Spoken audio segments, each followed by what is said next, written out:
Okay. Hi, everyone.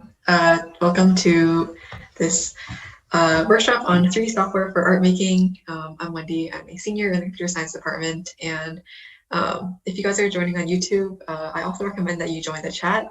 So if you aren't part of the Slack channel already, just like join the Slack channel. It's like the hashtag RadLab channel on the Studio Lab Slack channel. And you can like join it via this link right here.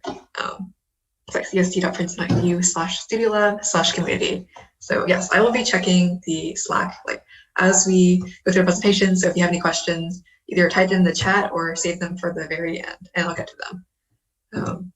Yeah, so I guess let's start with a brief introduction. So like, what is Blender? Blender is a free and open source 3D computer graphics software. It was started in 1994, and in general, it's like pretty great for 3D modeling, animation, virtual reality, computer games, etc. And it has some actually very professional applications too. Like NASA uses it to like for their 3D graphics, and several 3D animation companies use it as well. Now, I think I've even heard of like cases where people have used it for like medical imaging. So it's definitely a very versatile tool that a lot of people use. And because it's free and open source, there's a lot of also very free tutorials out there. And then this image below is just like a screen cap of Blender. So every 2 or 3 years, Blender will like have a free, like we'll try to make a movie just to test out like the features of Blender, and like this is a movie that like a lot of people can contribute to. And I think this is like the latest movie. I don't know too much about it, but I think this like screen cap is from the latest movie that they tried to produce. So yeah, the other question is like, what can you do with Blender? And you can do many things with Blender. There are a lot of features that I don't even know about, and I've been using Blender for, I guess, some time. I would still categorize myself as a beginner because there's just so much that you can do with Blender. For instance, you can like make these cute little 3D graphics of this like Blender. You can also use a grease pencil, which is like a blend of the 2D and 3D animation to create like a really cool looking GIF like this, where it looks like 2D, but it's also like in a way almost 3D. You can also create like super photorealistic renders. So like this image of a skull right here is like not a photograph, it's actually like a Blender file that you use to like render. And then you can also make like some procedurally generated stuff. So this like board game right here is like all procedurally generated, which means that like every iteration of it is not exactly the same, but there's like certain scripts or code that like dictates what like it looks like. So yeah, let's just go into like what I will cover in this workshop today. So I'll cover some basic 3D modeling, adding textures, lighting, rendering images, and in the end, we'll produce this like cute little house right here. Yeah. So I pre-recorded a video of me demonstrating how to do this. So I'm just going to play it, and then if people have questions, I'll try to answer them at the end.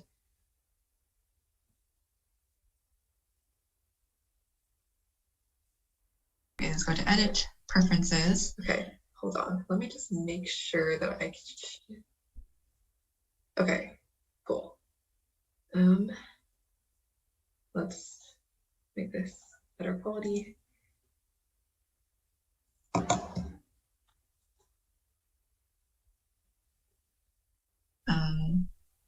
It on my laptop with a. Okay, so let's get started with this project. So right now I've made a new project. Right now I'm using it on my laptop with a 3-button mouse. I think the setup works the best. Actually, I think it works the best when you have a monitor, but unfortunately we're not all this wealthy. So the first thing I'm going to do is go to Edit, Preferences, and then in Input, click Emulate Numpad. And I think this generally helps to like adjust the camera angles. So now when you press 0, it'll like go into the camera view. If you press 1, it'll be the front orthographic view. Oh, all right. Sorry for this technical difficulty. We will go back to the video.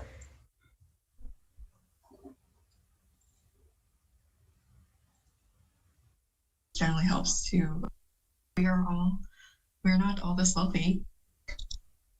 Adjust camera angles. So now when you press 0, it'll like go into the camera view.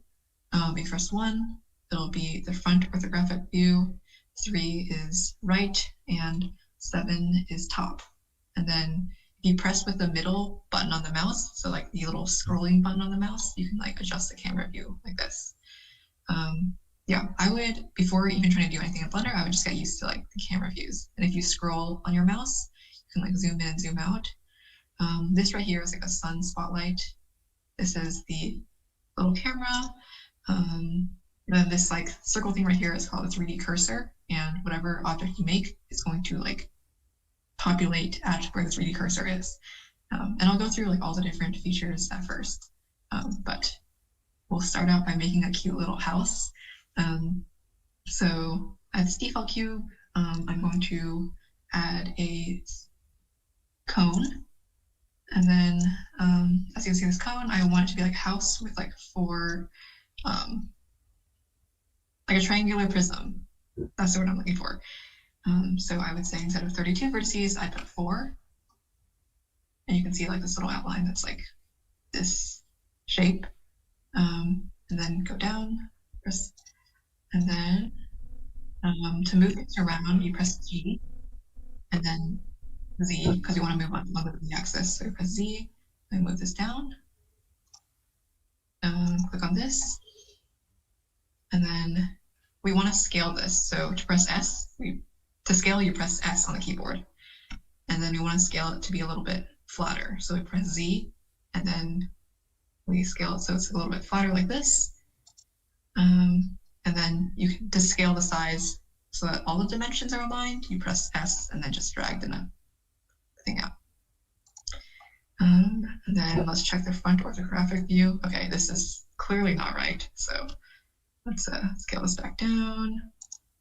And then rotate along the Z-axis so it's more aligned like that. Maybe scale it out again. S, Z, make the roof a little bit flatter. And then move it down. Yeah, there we go. And then we can just select both objects, press G, Z to move it up. And then here we go. Maybe let's make this even bigger.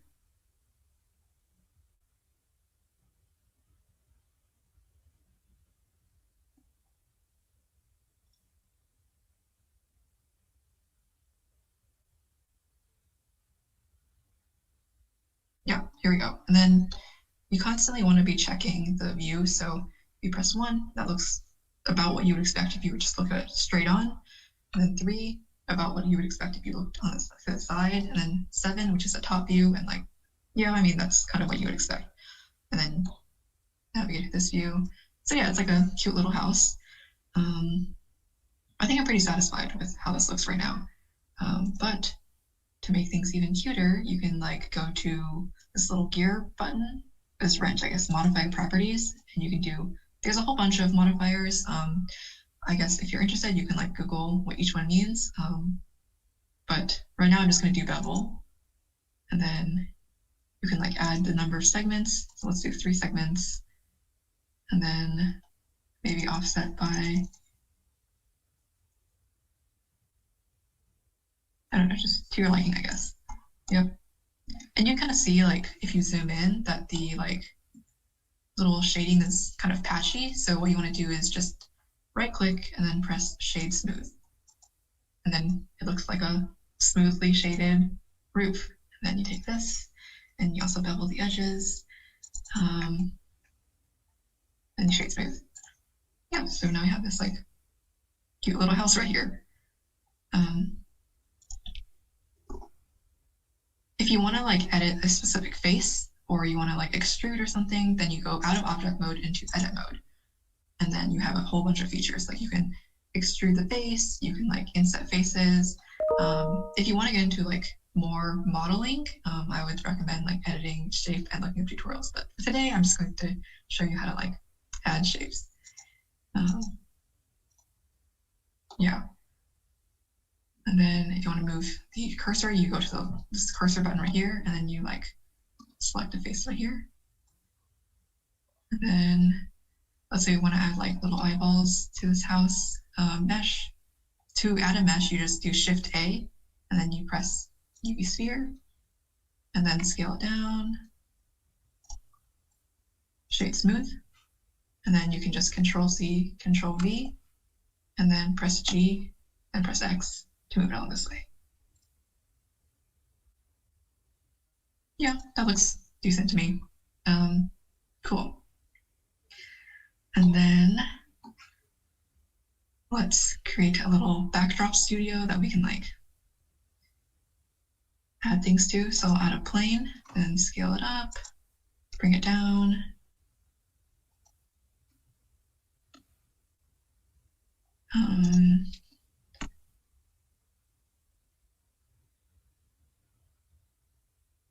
Yeah, that looks right. And then press tab to go into edit mode.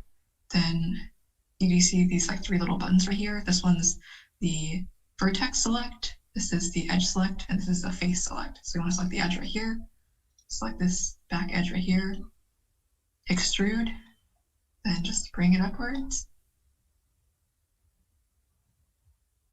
Then just select this edge, and then bevel, drag it out, add segments, and I think we're good. Then press tab, go back to object mode, shade smooth. Yeah, so now we have our little house in our backdrop. Maybe make the backdrop a little bit bigger. And go back to the select mode right here. And yeah, I think we're ready to like start adding materials. So if you notice right here, there's like 4 different circles. So this is just a wireframe, so you can just see like the wires of the object. This is like making it solid. This is some basic shading. So, oh, yeah, it does this sometimes. Because of the sun, everything is just so evenly and flatly lit. But if you were to like remove the sun, then, oh, just kidding. And then this right here is the viewport shading. And because there's no sun, it's all dark. So let's add in some light. Shift A, add light. I actually do an area light. Then you make it larger. And then this button, this like little dot right here is pretty helpful. So you can like interactively light things. So if I just shine it right here, it'll make it brighter. And then I go to this light button right here, Object Data Properties, and you can adjust the power. So let's just make it like 1/10,000. Oh, wow, that is so brightly lit. 5,000. And then let's go to the top. And we kind of want the light to be a little bit closer, so let's just bring it this way.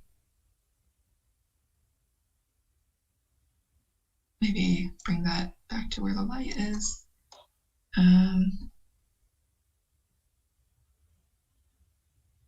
I'm like not a professional lighter, but usually I think things look best when there's like 2 different sources of light. So like one main source of light and one smaller source of light from the opposite direction.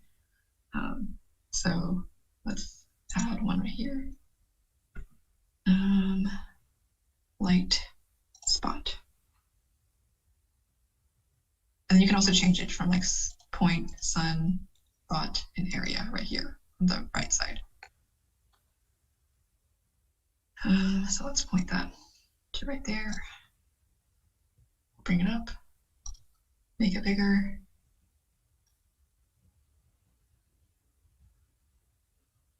Make the power like 3,000, I guess. And let's go to the camera view. So you press 0 to go to the camera view. And then if you want to move the view along with the camera, then you drag this panel out, press view, and then click lock camera to view, and then now you can move the camera along with the view of the object.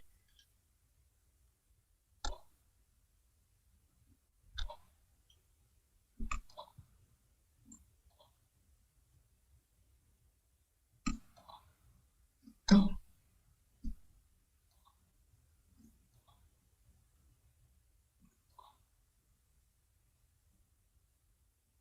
Okay, so this is a good view for it. In general, when you're lighting things, maybe you want like one color to be particularly warm. So like maybe an orange color would be good. And then another color to be not as well, not like the other color of the spectrum, like a blue color.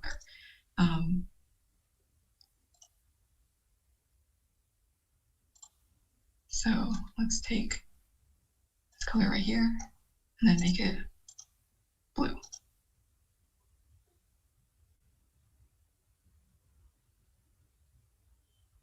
You can put this back.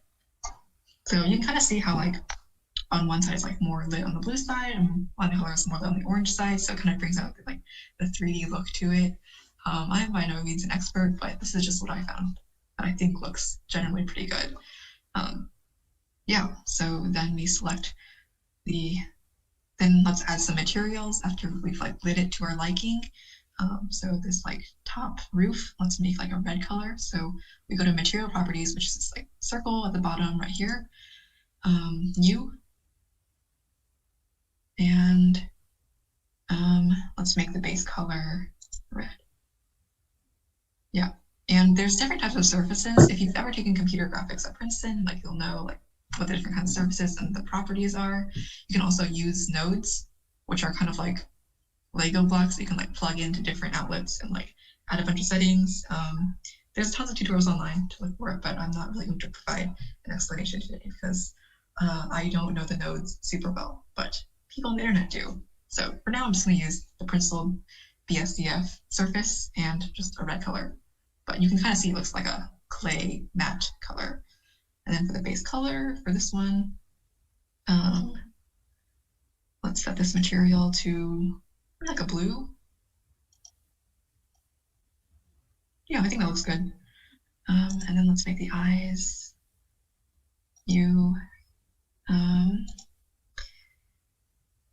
I don't know, maybe like a pink. Yeah. And then since we already made the pink color before and we want those colors to be linked, instead of pressing new this time, we just press this one and then we select the pink material that we made. Yeah.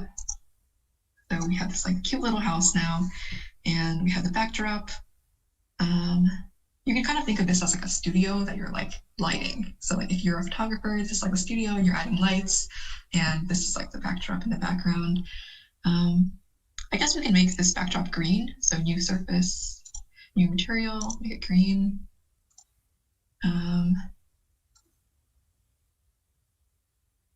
Yeah, I think that's a good color. Cool. And now to preview, if you want to preview things without like all the lines and stuff interfering, you can press this button right here. It kind of says show overlays and you just unselect it and it looks like how it would if you were to just like take a picture of it. And I think this looks pretty good. So natively, Blender uses this render engine called Eevee. So you click on this like little TV/camera button, you can see like render properties, Eevee. In the past, they used cycles, which takes a lot longer and isn't instant, whereas Eevee was like a recent development within the past year, and now you can just see it like in the viewport. It's like rendered how it was before, because before you would have to like sculpt it and then like wait like 15 seconds for it to like render, and then it would look like how you would imagine it to look. But now things are so much easier, and I think the best thing about Blender is that it's like continually developing and continually getting easier and easier to learn. So yeah, now that I'm like satisfied with how this looks, you can go to like render and render image or press F12. And then it's loading. Yeah, sometimes it will take a while to render, but yeah, this is how it looks. You can kind of see like in this render image, it's like a lot more high quality than the viewport render because you can see the viewport render has a sample size of 16, whereas the render image has a sample size of 64. So in general, everything is a lot smoother. And then to save, you can just like image save or save as. So yes, this is how you create like a little house and add materials and lighting. I'm sure there's plenty of tutorials out there that are more helpful, but hopefully this is like a good enough intro to like pique your interest in Blender and want to learn more, because there's so much out there. I think I probably know like maybe 10% of what Blender is capable of doing. So yeah.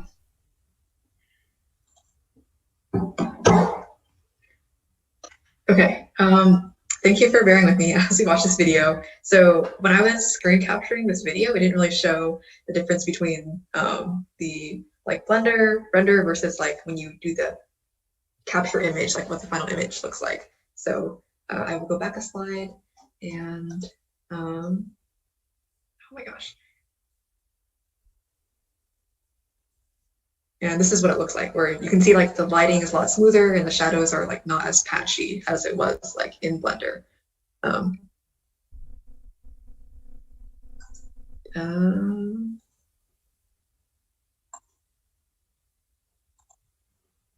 Okay, cool. Yeah, so here's just some advice on getting started.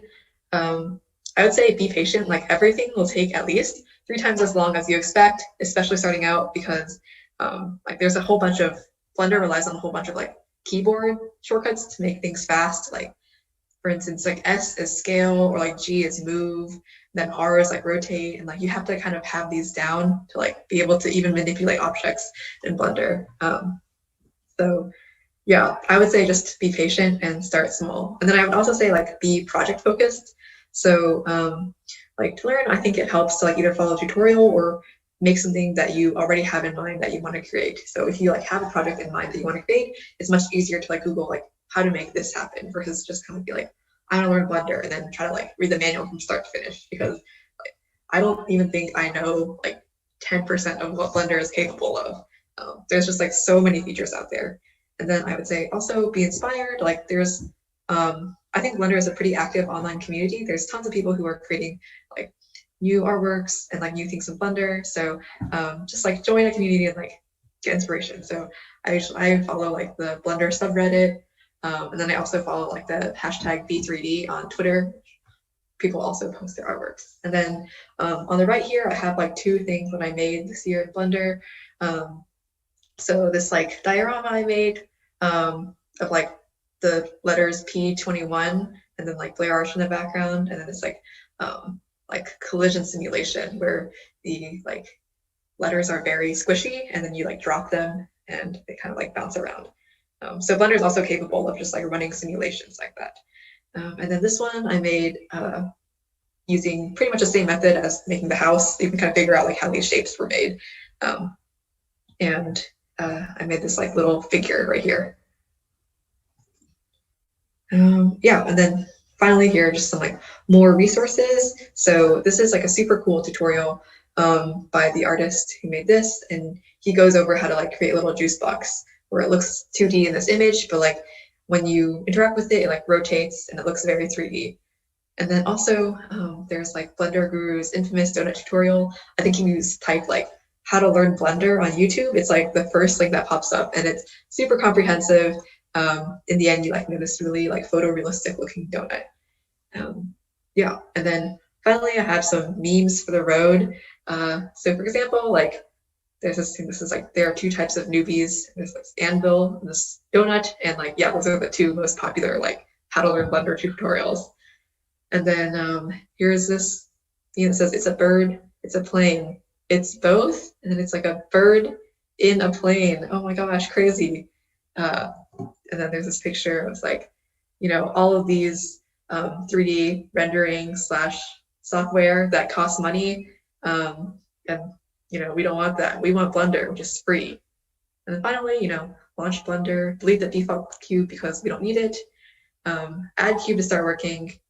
And yeah, Blender always launches with the default cube. Yeah, so questions and comments. I see that Kyle asked, how long did the P21 take? It was my first time doing the like soft body simulation. And so we definitely took some time to like read the manual on how to do that. I would say maybe if I were to do it again, not that I know how to do it, it would probably take like half an hour at most.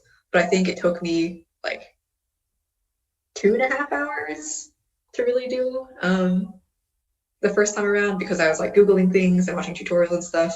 So yeah, definitely a plan for things to take like much longer than they will. But that means the next time you do it, it'll take less time. And then Brendan asks, videos versus books slash text tutorials for learning Blender, which is better.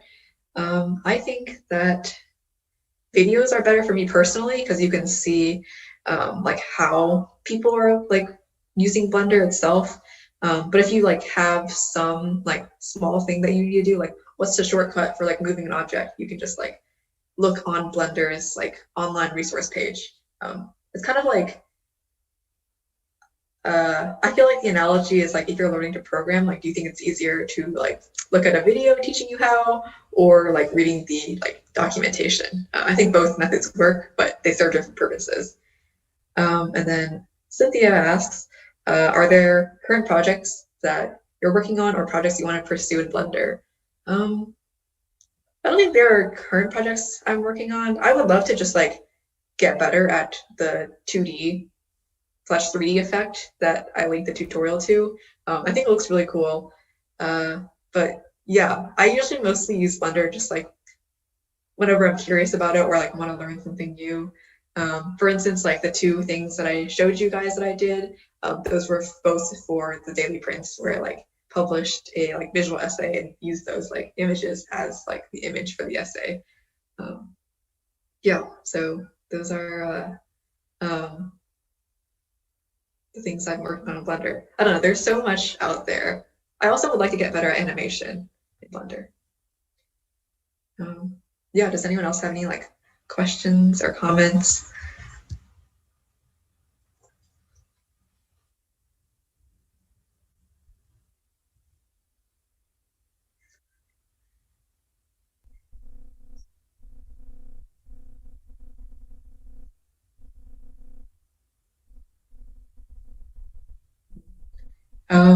Yeah, so Brendan also just asked me another question over like the headset, and he asked me if I like did any other like artistic stuff outside of 3D modeling. And I do draw sometimes too, like I do watercolor and like sketch sometimes. Yeah, I don't know. I think like drawing with watercolor is so different from like 3D modeling.